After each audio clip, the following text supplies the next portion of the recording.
ನಾವೆಲ್ಲ ಅಪ್ಪನಗೌಡ ಸರ್ ಅಭಿಮಾನಿಗಳು ಕಳೆದ 2023ರಲ್ಲಿ ನಮ್ಮ ಕಾಂಗ್ರೆಸ್ ಸರ್ಕಾರ ತರಬೇಕಂದ್ರೆ ಮುಖ್ಯ ಪಾತ್ರ ನಮ್ಮ ಲಿಂಗಾಯತ್ ಸಮಾಜದ ಅತಿ ದೊಡ್ಡ ನಾಯಕ ಅಂದ್ರೆ ನಮ್ಮ ಅಪ್ಪನಗೌಡ ಬಾದರ್ಲಿ.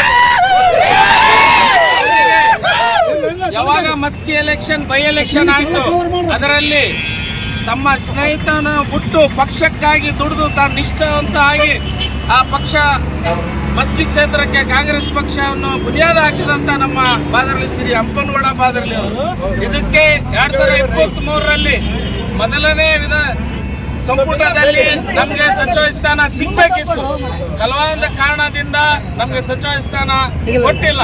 ಆದರೆ ನಮ್ಮ ಬಾದರ್ಲಿ ಅಪ್ಪನಗೌಡರು ಒಂದು ದೊಡ್ಡ ಮನಸ್ಸಿನಿಂದ ಎಲ್ಲ ಯುವಕರಿಗೆ, ಎಲ್ಲ ಕಾರ್ಯಕರ್ತರಿಗೆ ನೆಕ್ಸ್ಟ್ ಅಲ್ಲಿ ಸೆಕೆಂಡ್ ಟೈಮಿಗೆ ನಮಗೆ ಸಚಿವ ಸ್ಥಾನ ಸಿಗುತ್ತೆ ಅಂತ ಹೇಳಿ ನಮಗೆ ಕಾಂಗ್ರೆಸ್ ಪಕ್ಷ ನಮಗೆ ಮಾತು ಕೊಟ್ಟಿತ್ತು. ಆದರೆ ಇವತ್ತೊಂದು ದಿವಸ ಬೆಳಗ್ಗೆ ತನ ನಮ್ಮ ಅಪ್ಪನಗೌಡರ ಹೆಸರು ಇತ್ತು, ಆಮೇಲೆ ಕುತಂತ್ರ ಮಾಡಿ ನಮ್ಮ ಅಪ್ಪನಗೌಡ ಬಾದರ್ಲಿ ಅವರ ಹೆಸರು ತೆಗೆದಿದ್ದಾರೆ.